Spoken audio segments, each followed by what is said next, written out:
Hello welcome to it's me Manu 2020 channel. ఈరోజు curry poha చేసుకుంటున్నాం. Nagpur special dish అండి. ఇక్కడ సైడ్ చాలా ఫేవరెట్.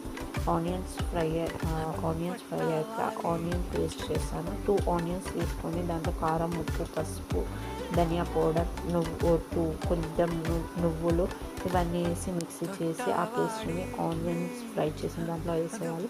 వేసి శనగలు ఉడకబెట్టాలి. ఉడకబెట్టిన శనగలు మంచి ఆయిల్ తెల్లినాక దాంట్లో వేసేయాలి. ఆ శనగలను వేసేసిన తర్వాత మంచిగా మంచి ఫ్రై అయ్యాక చాలా వాటర్ వేయాలి. వాటర్ పోసాక అది మంచిగా దాంట్లో పచ్చి టమాటాని కట్ చేసి వేయాలి. అది సూపర్ టేస్ట్ అండి.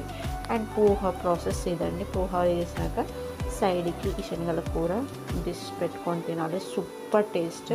Thank you for watching.